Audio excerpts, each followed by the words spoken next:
people. We should have about 20 to 25 on the call. So we appreciate your time and know you've had a busy day, but if you want to go ahead and get started, go ahead, Coach. Well, it's good to see everybody again in a different way. Hope everybody's had a decent, I guess, spring and summer here so far, and everyone's healthy. It's obviously an unsettling time for everybody in all phases, not just sort of college athletics and whatnot, but for us, I'm happy to be here with you guys tonight. I think that our current team and our situation has been sort of a blessing in disguise. I think being able to come back to see how things are going to work, to see how comfortable things are going to, hopefully can get as time moves on. So that's been really good. I feel like our administration did a tremendous job all the way leading into June. The amount of Zoom opportunities we spoke to as a staff, also our entire coaching fraternity here at IU, all spring and early summer leading into sort of a return. But the amount of attention to detail and the medical stuff that just goes in and the back and forth and the dialogue's just been really cool to see how I think everybody here has really embraced, got to do this thing together. It's not going to be easy. And let's rely on the experts the best we can. And our medical team, the advisory committee, our doctors, Tim Garl in particular, just them being able to execute this plan and get back has been just refreshing to kind of be back working together. So we're fortunate. We've been able to come back. There's a lot of schools that haven't come back. There's a lot of schools that have had delayed in their start. So we're just very thankful, number one, that given the opportunity, they created the platform for us to try to come back and execute. And, to the best of our ability, where we're at right now, we have 2.5 days left until our summer term is over. So we're about 3 days away from completing schoolwork and what I would call, pleasantly, really surprisingly good time period here for us since the middle of June. So I'll leave it at that. You guys probably want to talk more along the lines of the specifics and stuff. So I'll just let you guys shoot away, and I'll do my best to be able to help you. All right, go ahead, Zach. Coach, thanks for the time. Forgive kind of the 10,000-foot question first, but I guess maybe the best way to ask it with I know there's uncertainty kind of everywhere, but kind of what are the signals that you'll be looking to as we get into the fall for, kind of what to expect from the season, what it'll look like, and are there contingencies that you can start to build in now, be it practice time, scheduling, recruiting, whatever, that'll help you and the staff be flexible if the season is impacted some way or another by all this? Yeah, I mean, that's a good question. And I would say, Zach, the biggest thing that we've learned is we always seem to be a wait and see mode as a staff, whether that's the recruiting period continuing to be extended to the dead period from month to month. Let's adjust to that. Our players being back in a smaller group and new protocols. What does that look like? What are the contingency plans for your staff? Can they all be together when you work out? Can all your players, what's the best way to group them, together if they're working out in case, something inevitably will happen at some point in time? Do you have that built in? Just little things like what happens if your trainer happens to be quarantined? Or what happens if your strength coach who works daily with your guys happens to be quarantined? What's the backup plan? And I can keep going in terms of, well, what's the non-conference schedule going to look like? And how does that work when the teams come in? Is it best for our team in general, with how we're doing things? Is our travel schedule, how we've been traveling, does that work? I mean, it's almost been a complete and total outlier of the philosophy in your playbook and your sort of your go-to plan of the year type of approach. And since we've been on that, we've kind of adjusted week to week. Every 2 weeks, you learn something new every month. And I think that's why it's been so valuable, and we were so fortunate to be able to have our guys back, because you're sort of getting tripped up along the way and you're learning.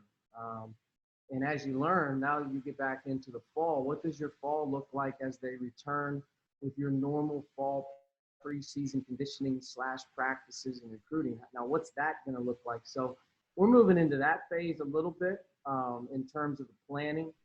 What's the contingency plan? Obviously, if our season is to start on time, which we're operating as if it will, if it doesn't, what's the contingency plans on that?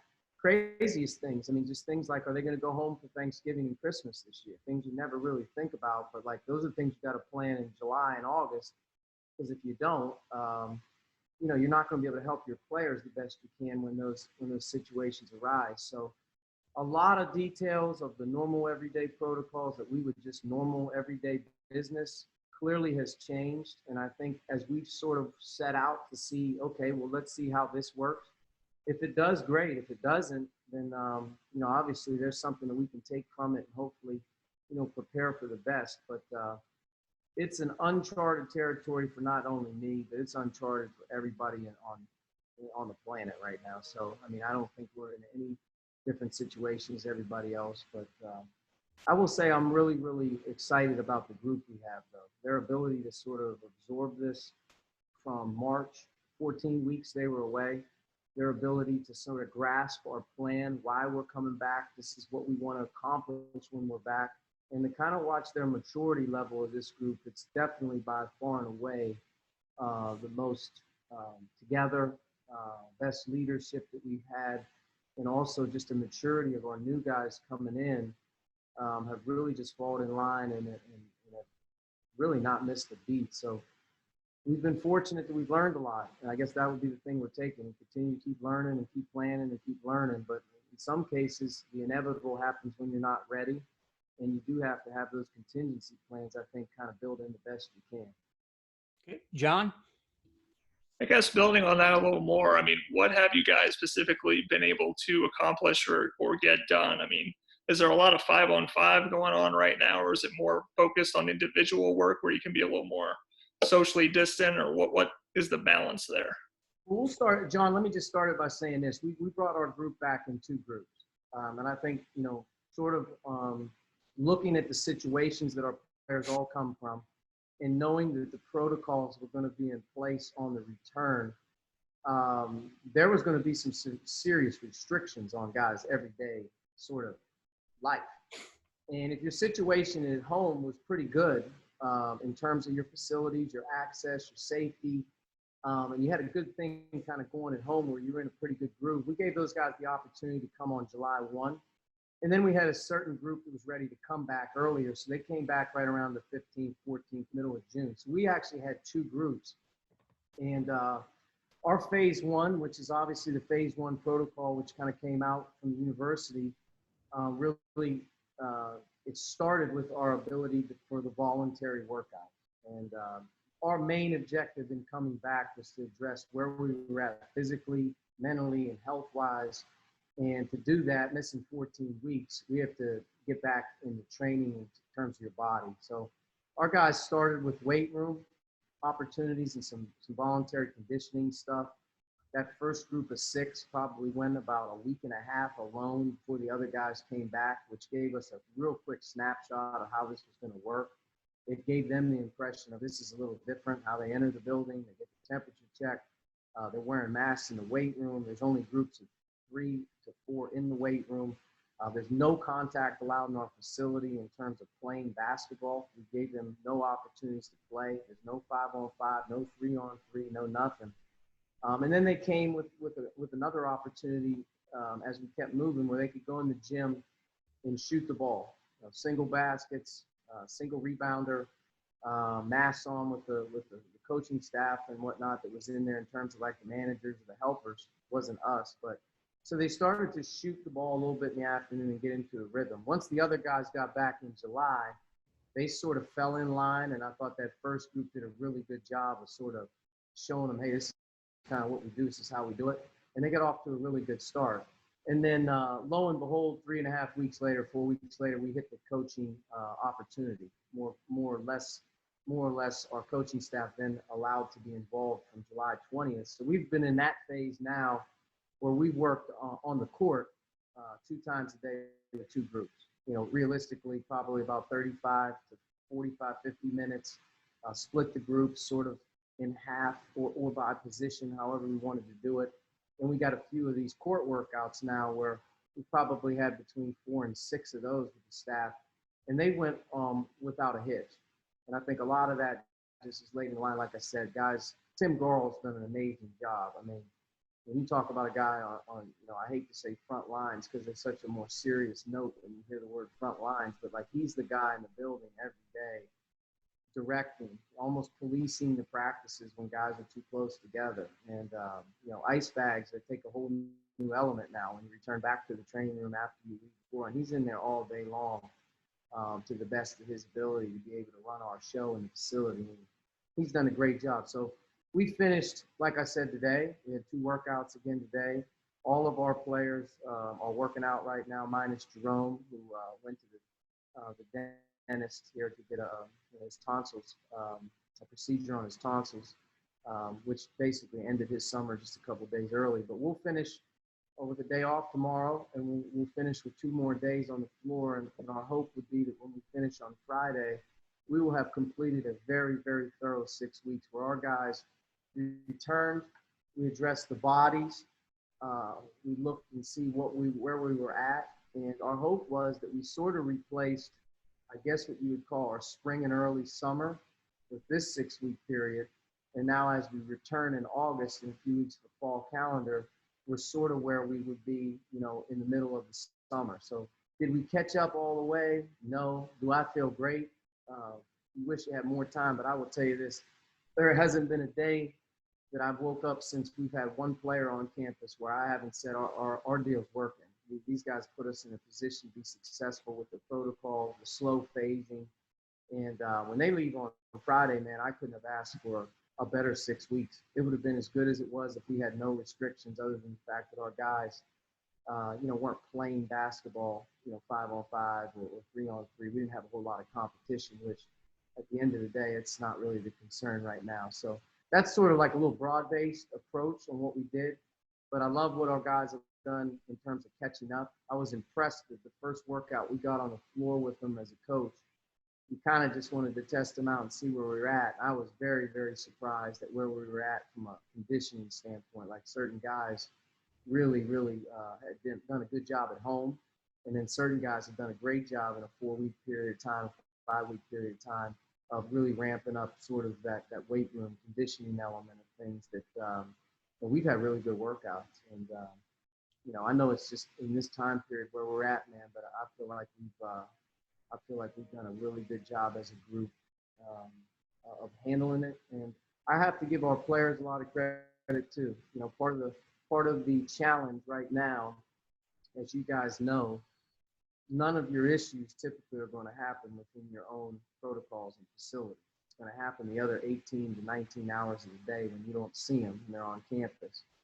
And to our guys' credit, I really feel like there's been some discipline there and there's been some leadership, some accountability in terms of, hey, let's not fall straight off here. We got to shut this thing down, and it didn't work. Ours has come off, I think, pretty good. Okay, Alex. 2-part question on recruiting. First, a lot of kids, I know you can't talk specifically about anybody, but in general, recruits have talked a lot about having virtual visits and being able to see campus. I'm curious from your perspective on that, how that was kind of formulated and what all that entails, what you can tell us. And also not having April and July to actually watch players, how has that changed how you identify guys you want to recruit and being able to just kind of have that time to maybe see guys actually play and figure out who you want to recruit? Yeah, recruiting's taken a whole new element, and I think that probably like every staff in the country, you sort of figured it out on your own on what works for you. But, I think that once we sort of figured out that there wasn't going to be a whole lot of coming and going, seeing each other face to face, we had to do our best to be able to, separate a phone call or a text message from an actual meeting type of a visit. And, like we're doing right now, done hundreds. You know, I don't want to act like we're doing 55 a day, but you're just trying to get in front of people face to face to the best that you can.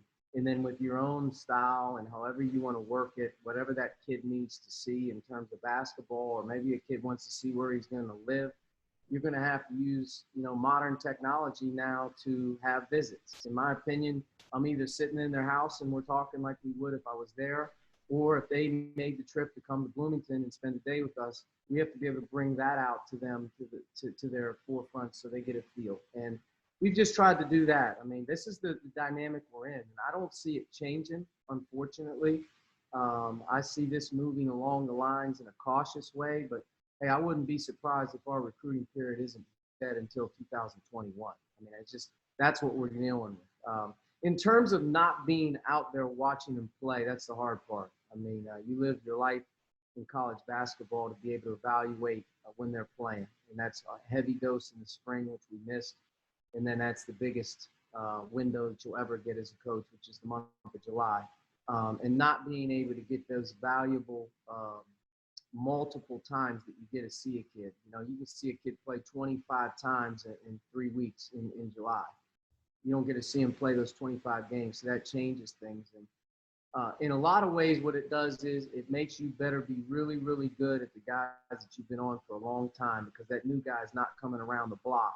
And you saw him play one time or one weekend, and you loved him and you liked him, and the next thing you know, he blew up, and it became a hot recruiting topic in July and August. I mean, those guys aren't. You're going to have to really, really be creative by watching some things on the computer, or you're just going to have a little blind faith in other people to be able to fire out offers right now, the guys that you haven't seen.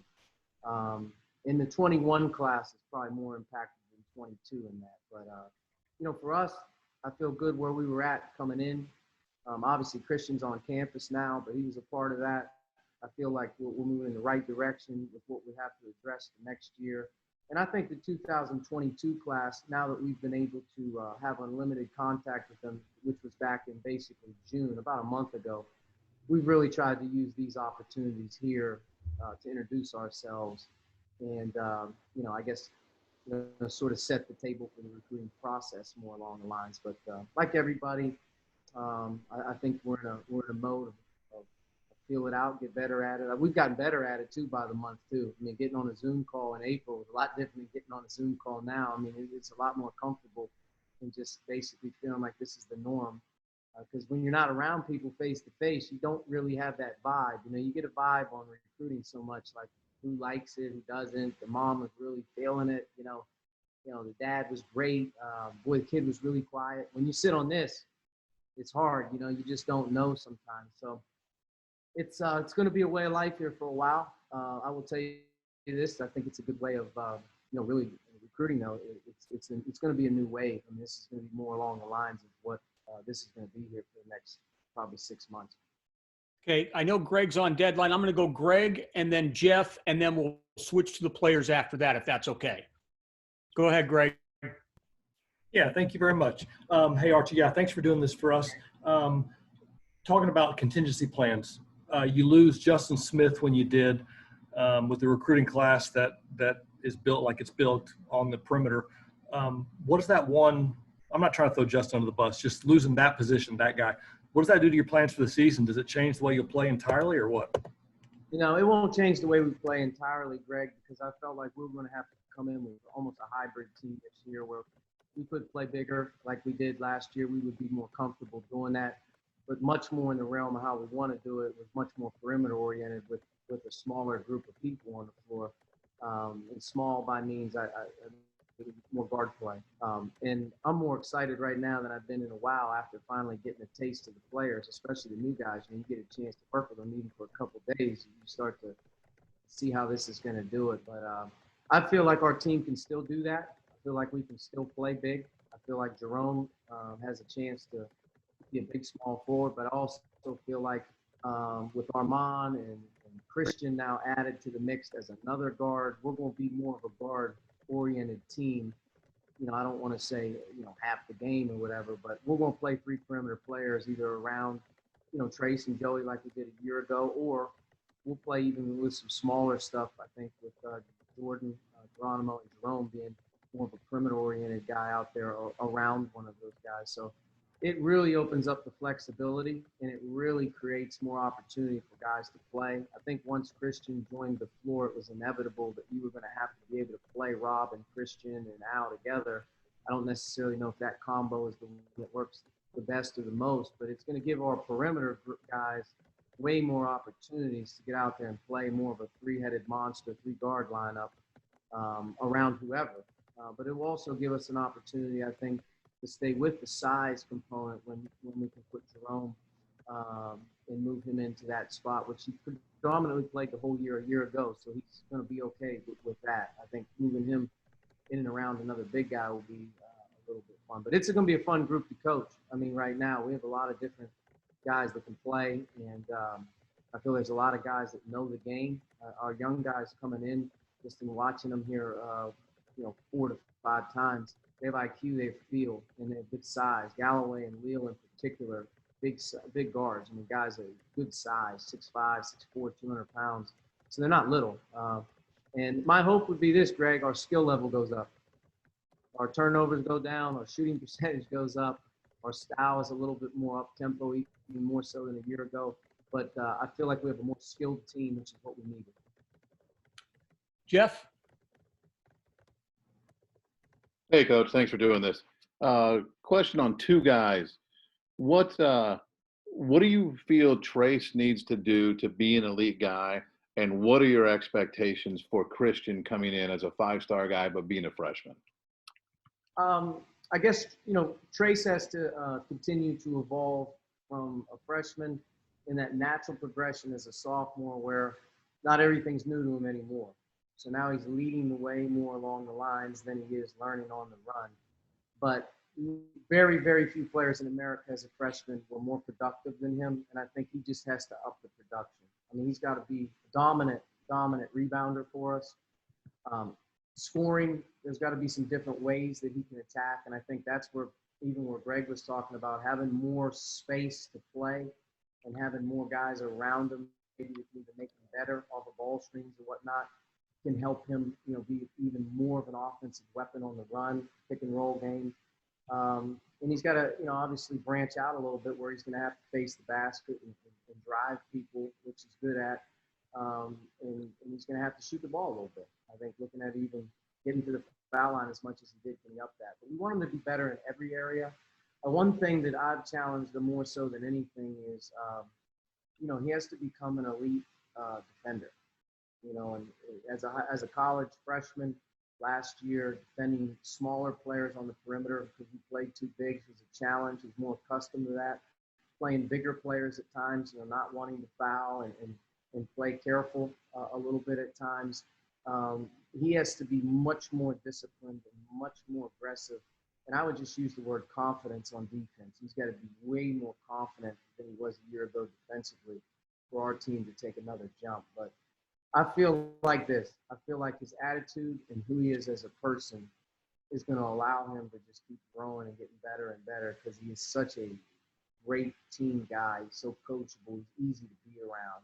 Very few people have I've been around in my time that have played, realistically, doesn't have a couple butt of the head. You know what I mean? He doesn't butt heads with anybody. I mean, that's just who he is.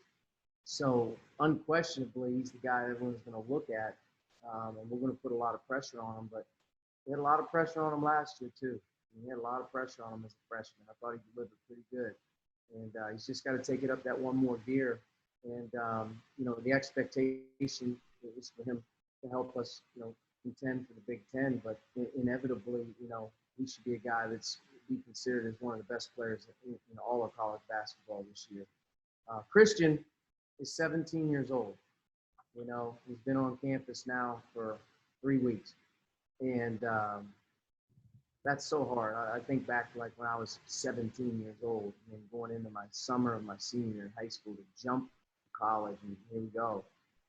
You got to be patient with him, He is so gifted on the court, and he has such a great feel that you can't teach. That's the one thing about him that I will say that he's always had, and I still feel that way right now. He just has that it factor, that feel factor with the ball in his ability to know how to play. And as a point guard, not having to teach them how to play sometimes, you know you have a good one. Now, the thing with him is physically he's going to have to get a lot stronger. He's going to have to obviously really develop in terms of the conditioning, which that'll happen. And I think as a young player, he's going to have to learn how to play through mistakes and not get down on himself. I mean, being so young, this is hard for the first time, real hard for the first time. Boy, I don't know. You can't let any of that doubt kind of creep into his head. He's fine. It's going to be okay if he's allowed to make some mistakes. He's going to have to learn this, there's going to be different guys out there that are pretty good, bigger, stronger, older. And, but the thing about him is I just think as a basketball player, he's so natural. As he gets experience, he's just going to keep getting better and better. And he's another guy. He's very coachable. And I love him that he's competitive too. I mean, he's a young guy, 17 right now, but he's very competitive. So I feel good about Christian adding to our mix just in watching him, even with our upperclassmen in these 5 to 6 workouts. If I walked in, I wouldn't know he was a 17-year-old kid. So he's got that going for him. Now it's just maturity and learning things are okay when you don't make a shot or you make a mistake. He's just going to be that young guy. You're going to coach him hard. You're going to push him, but you want to push him through mistakes as well. Keep his confidence up and don't let him worry a ton about, what the expectations are for him as a 5-star guy, as you like to say, Jeff. All right, Coach. Thank you. We're going to go ahead and get some of the players on right now. I will say I should have answered your question, Alex, very simply, that the biggest downer about July is not walking onto every floor watching all these kids play and not seeing Rab Johnson. If the 50 to 60 games in a month of July I missed, that's 60 times I did not get to see Jeff Rab Johnson face to face. Can you believe that? He's been working on hedging. He's been working on screen hedges all spring, all summer. He thought he was going to get his chance. Now it's gone.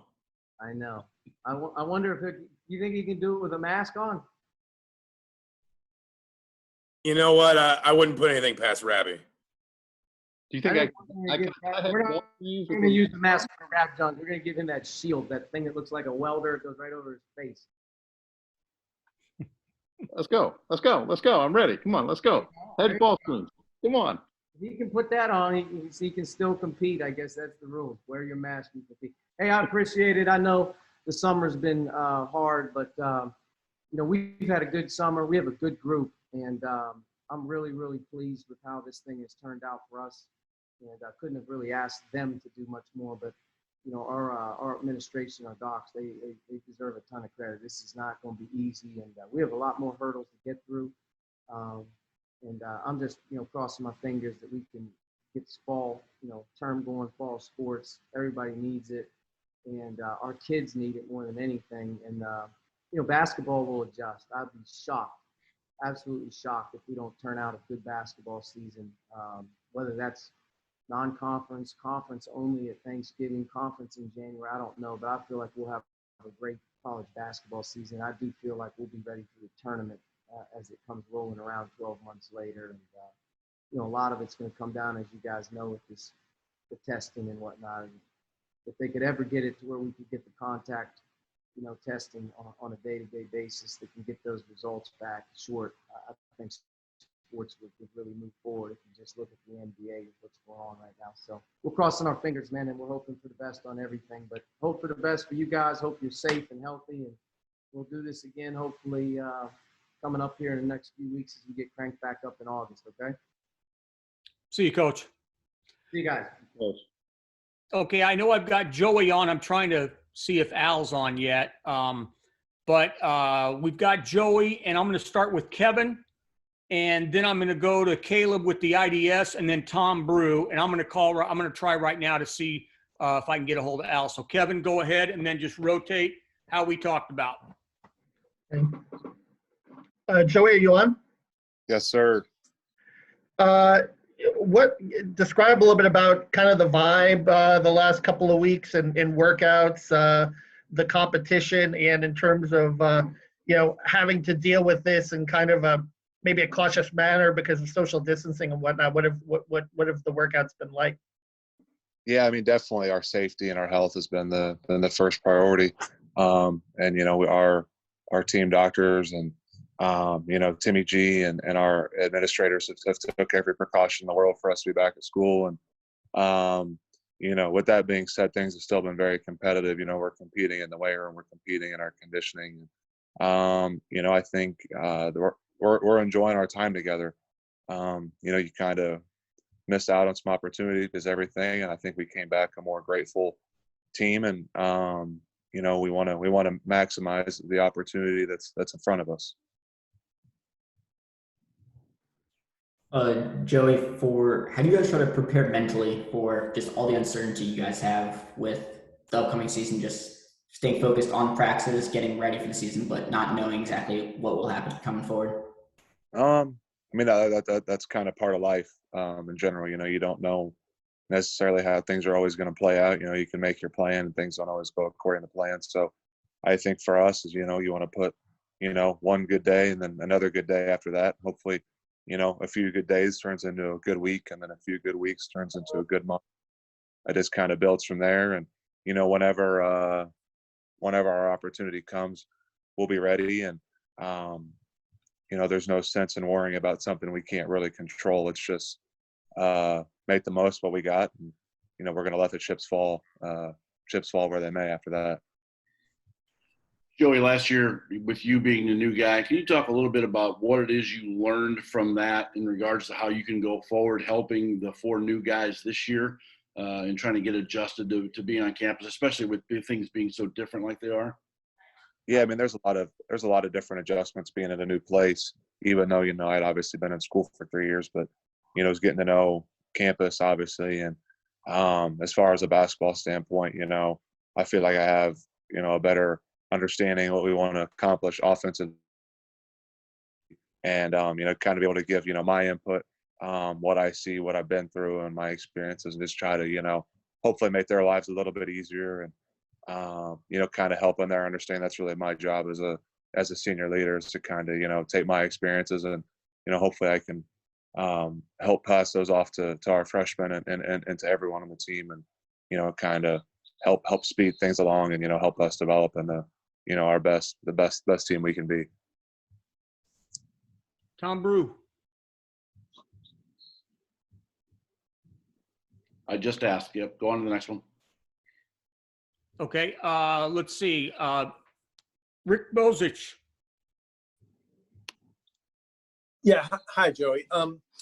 My question is, the 4 new guys, what can you tell us about them from what you've seen and how much you think they'll be able to contribute this year? Each and every one of them competes day in, day out, whether, we're in the weight room or on the court. They have a great attitude, a great spirit about them, which I think is really important. They enjoy being in Indiana. They enjoy the process. And, I think everyone's going to contribute at some point throughout the year. It's hard forecasting what that's going to be now. But I think, it's the same thing. We talk about, you never know when your opportunity is going to come, whether that's, you're playing 30 minutes a night or whether you're coming in for, a spurt, whatever that may be. I think everyone's going to have their chance to come in and show why they're in Indiana and why they belong. And, I have all the confidence in the world that they're going to be ready whenever that moment comes. Bob Kravitz. Do you have anything? Joey Al is on now as well. I'm good, JD. Thank you. Okay. Mike Merritt.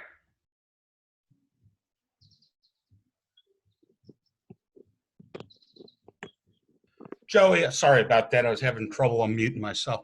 Joey, what is something that maybe you learned throughout this process that you didn't really about yourself, about your teammates, and how they might, how this whole new concept might work next year in terms of fitting in?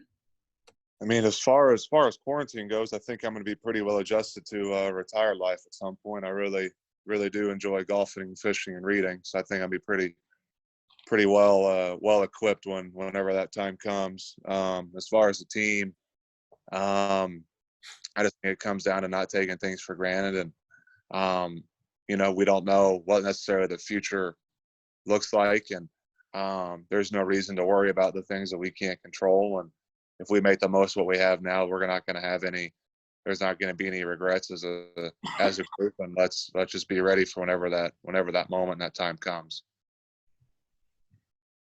Olivia.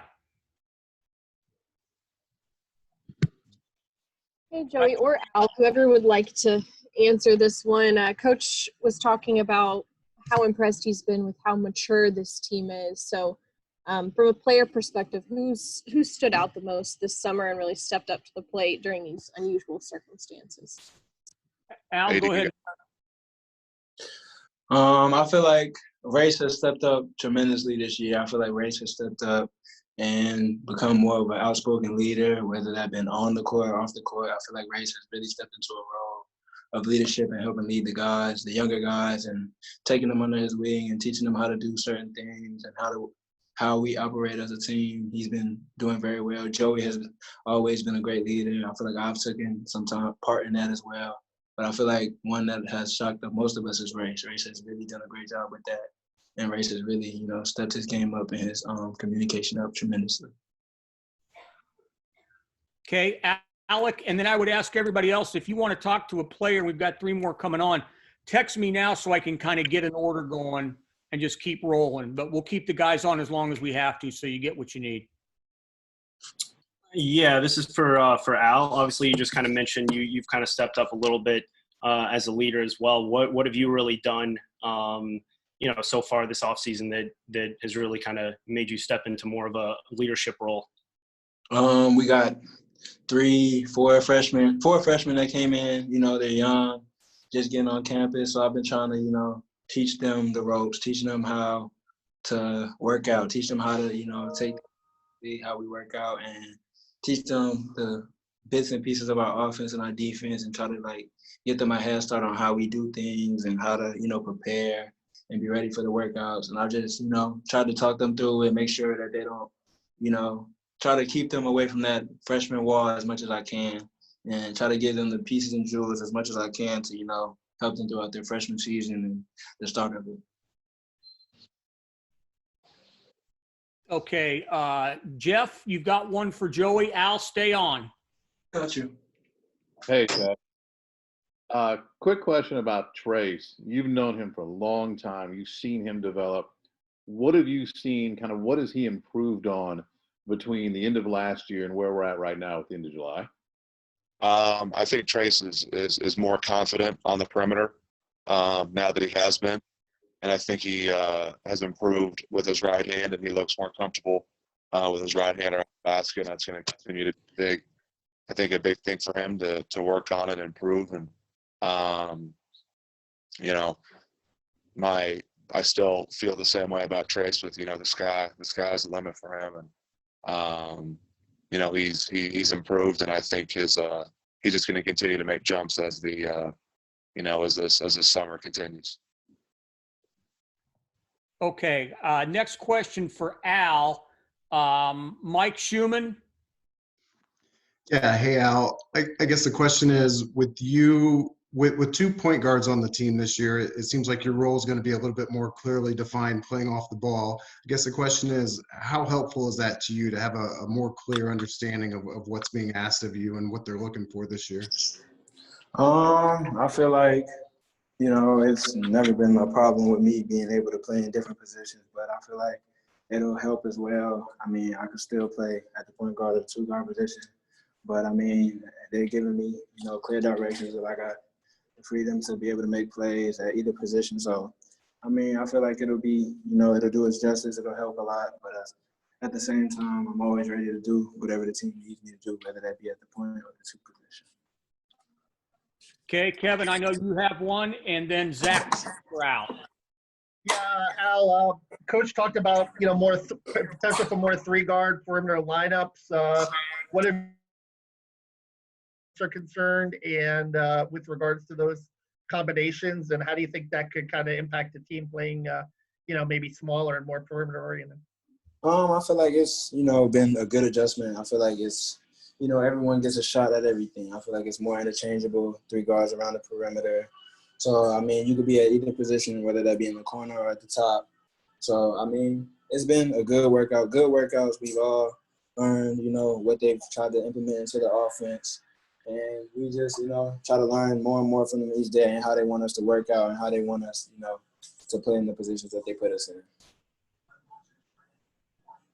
Okay, Zach? Yeah, Al, you've talked about leadership in a couple different ways, but you've added a couple guys, I guess, kind of in that backcourt. You're the senior now. You obviously played in a lot of games, started a lot of games. Just how do you find yourself, maybe especially in the summer where things get disrupted a little bit, coaches can't always be around as much, trying to mentor a younger guy, be it somebody like Christian who's going to be on the ball probably quite a lot, or somebody else who maybe isn't on the ball quite as much, but is going to be in that backcourt, trying to be that leader for some of those young guys. Maybe what are kind of the messages you've given to them through all this? The typical freshman stuff. Don't rush. You try to teach them different speeds and how to, set up their cuts, or how to, set their footwork up so they knock down more shots, or how to get them turned around and their shots look, just like little things that you don't know as you're coming into college. Like how it's a different ball game than it is from high school to now. So you just try to teach them, the little intangibles that that'll help them coach through their freshman year and, stay away from those freshman walls. So I feel like I've been trying to, keep their head high, give them as much confidence as I can, talk to them as much as I can, get to know them, know where they like to shoot from, where they like the ball at, just, get to know them and see what kind of guys they are, see what kind of players they are, and just, try to give them as much faith as I can, so they can play as well as they can and, get the things that we want out of them and, just, little things I would say. Okay, Al, thanks. You can head off now. Alex, I've got you with Rob, Caleb with Rob, and then we'll keep moving on because now we have Trayce and Race on the call as well. Go ahead. Hey, Rob. Just curious, your early impressions of Christian so far, and I know you guys play the same position, but I think there's probably belief on everybody's part that you guys are going to be able to play together. How do you feel you guys will complement each other on the court playing together? I think we'll complement each other very well. I mean, he's very quick. He likes to tackle ball screens, and I feel like in the new offense we have, we'll both be able to play together and be able to create for each other. When you say new offense, can you expound on that at all? I mean, there's a lot more ball screens, I'd say. Thank you. Okay, Caleb, then Jim Coyle for Rob. Hey, Rob. You stepped into a prominent role as a freshman too, playing point. And then how do you try to help Christian deal with that as he gets ready for this season, just understanding where he's at and since you've been there before? I would say really just take your time. Don't try to rush into anything. And because that's the biggest thing I feel like from coming to high school to college is the speed of the game. So just take your time, have pace, and just keep a level head.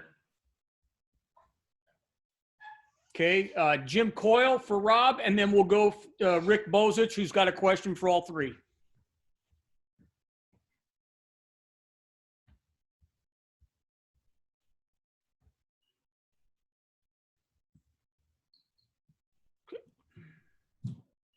Jim, I think you're muted. Jim, you're muted. There we go. Sorry, guys. Rob, thanks a lot. You've been the main point guard on this team for your entire career here, and it seems like it's just yesterday you were a freshman, but now you're not a senior, but you're one of the leaders on this team, and you've got Christian coming in, some support at that position. How much is that going to help you knowing you've got someone that is there to back you up specifically and to work with you? Oh, no, it's going to help a lot. I mean, just having another primary ball handler and just allowing me to be more off the ball. And I feel like that allowed me to create more and just do more things throughout the offense. Okay. Rick? Okay. For whatever guys want to take it, you guys worked 9 months last year. You got yourself in the position to make the tournament. You beat Nebraska, and everybody thought you were going to go. And then the season was shut down. That was taken away from you. I'm just wondering how y'all process that and move forward from it. Go ahead and start, Trayce. Obviously, it was tough, especially for our seniors on the team, Devontae and Duran, who never got to play in a tournament. So that was big. But you just got to come back hungry. We don't know what this virus is or where it's going to go. We're going to act like we're going to play all of our games, and we're going to prepare for the season as it's in doing so. Rob, could you add to that? Oh yeah, I mean, seeing what Trayce said, felt bad for Durham and Devontae just because we were gonna make the tournament and they didn't get to play. But I feel like we just for next season we're preparing like we're gonna play. So just build off how we left off last season with the new guys and just keep building. Okay. Next, I have, let's see, I have one more for Rob. That's John Blau. And then we're going to get two to Race, and then we'll finish up with Trayce after that. Okay? Go ahead. Go ahead, John. Rob, I mean, just where are you physically? I know last season you were playing through some stuff in terms of injuries. I think abdominal was one of them. I mean, is there any rehab involved with that or anything surgical to get yourself to where you need to be? And how would you describe where you are compared to where you were at the end of the season to where you are now? Oh yeah, I feel so much better. I mean, obviously this wasn't like what we wanted to end the season, but I feel like that really helped my body just having that time off. So, I mean, I feel like this is the best I've felt in a while.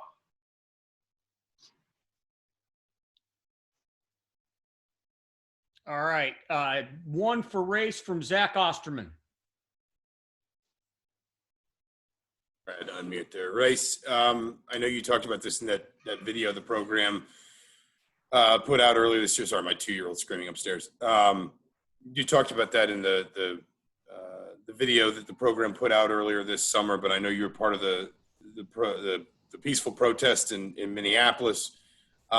Just what was that experience like? And I guess, you know, in a more sort of broad brush way, just how important was it for you to participate in something like that, regardless of obviously kind of what happened with it, with the truck coming through, but just to make the decision to participate in a protest like that, and also seeing your teammates obviously marching in other parts of the country as well?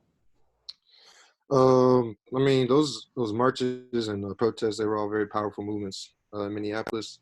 I mean, the George Floyd ordeal happened in my hometown city, and that's literally 15 minutes away from my house where I live. So I felt obligated. I needed to go down there. I needed to show support for these people because, like, this is home for me. It hit home for me, and like, I mean, I've been down there to cut foods. I've been all over that area. So, I mean, that really just hit home for me. Okay, John, did you have one for Race as well? Yes, I got one. Okay. Yeah, Race, I know that I think some of your teammates were saying that you've really stepped up in terms of your voice and leadership. I mean, is that something that just comes with maturity and just comfortability of being in the program, or is that something that you made a conscious effort to do for one reason or another? I guess what led to that?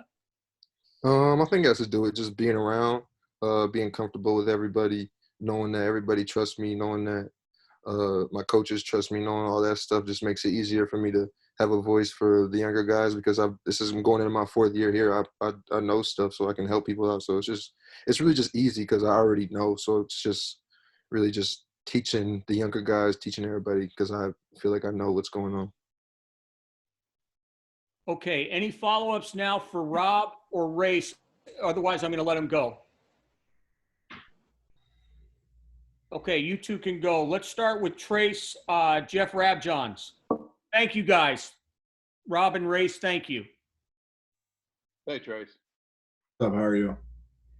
Tell me a little bit about how you feel you've improved, because Joey was talking about how you've improved.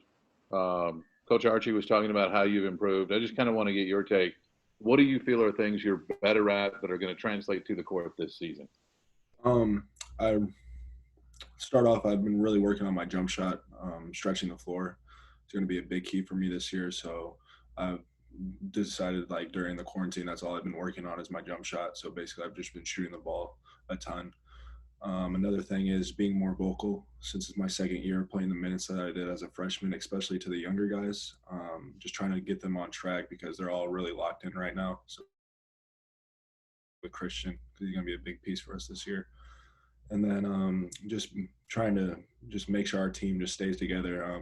We had some rough patches last year, but as of right now, our team's like really locked in, really focused on the goal.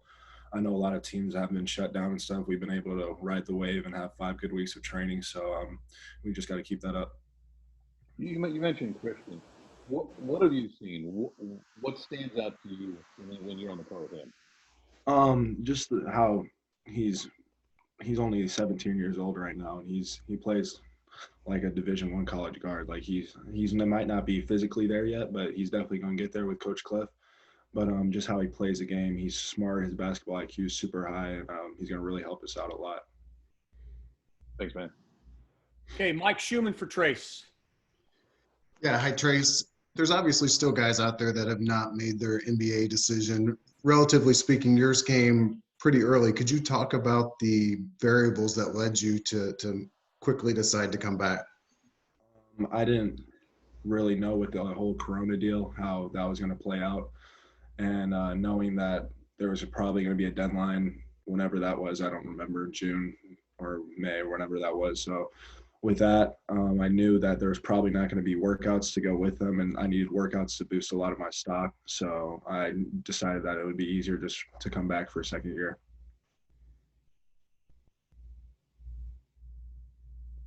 Okay, Kevin Brockway for Trayce. Trayce, what did you learn about the physicality of the Big Ten as a freshman? And I know you're talking about expanding your game perimeter-wise, but have you thought about that aspect as well, even being kind of more of a banger this season? Most definitely.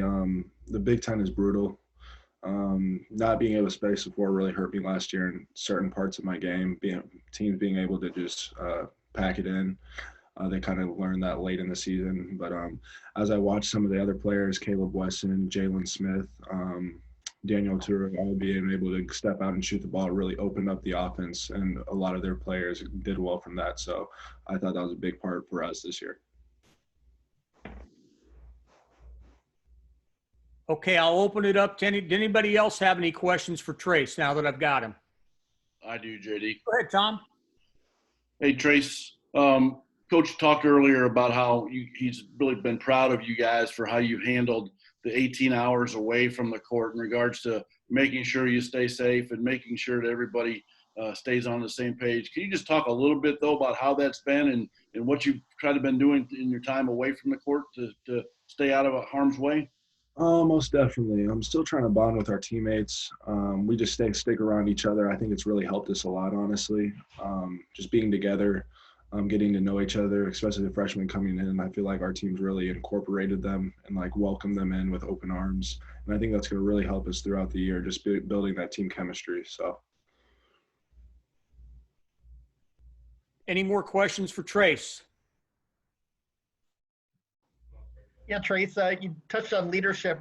Any one particular maybe that you've talked to in terms of how to become maybe a better leader next season, or anyone that you've sought out for advice? I think the biggest one would be Joey. Joey's probably going to be our most vocal leader this year. Just the way he attacks every day, the way he's like on people, not necessarily in a bad way, but just wants them to be the best they can be. So he's going to be a big leader. I'm going to probably feed off of his energy a lot this year. So I guess one follow-up for Trayce. Just that Coach Miller was talking about the phases that you guys came in, the first six and the second six, and the first six kind of taught the second six how it would work. I guess, which group were you in? Were you in the first? Actually, it was the freshmen and maybe two. Al and Rob were in the first six. So I was actually the second group. The only thing that we really needed to was the mask protocol and stuff like that. But everything else has been pretty similar to what we've already been doing. So Is it awkward learning how to work out with the mask on or shoot with a mask, or is that pretty easy? At first it was a little awkward, but you tend to get used to it, so it's not as bad now. I'm just grateful to be out there, honestly. I got one. Is that okay? Go ahead. Yep. Yeah, Trayce, Rob mentioned a new offense this year. Coach Miller talked to us about playing three guards. Do you think it'll be a faster paced, more dynamic offense this year? Most definitely. I think that guards being able to drive the ball, less clogged areas, especially coming off of ball screens. It also allows the bigs to have more freedoms. We can pop to the top of the key, and we really play off each other. So that's what we've really been working on right now. So. Okay, anything else for Trayce while we got him? Guys, thank you for your patience, and I'm glad we were able to get this done. Hopefully, like Coach said, if he's willing to do it again in a few weeks, we'll try to keep it going with the guys still here and everything. Danny, sorry, I was muted there. You mind if I ask one more, Trayce? Go right ahead. Go right ahead. Trayce, can you just talk a little bit about what the summer meant to you in regards to taking part in those peaceful protests and doing it with your teammate like Joey, like you did that night, and how all of you have sort of embraced that together? Yes, most definitely. There's an issue, and just showing Joey and the guy he is. He wanted to come with me and see how it was, and he said it was really powerful. It really was super powerful. So just being in Indianapolis, your hometown, just marching and standing for something. So showing unity, really. So I thought it was really just honestly a really, really great experience. Thank you, Trayce. Okay. Last time. Anything else, guys and ladies? Well, thank you all. And if you have any questions, I did send you out, the protocols so you can kind of see what we've had to deal with. And if you have any other questions, feel free to give me a call. I appreciate everybody very much and look forward to seeing you again.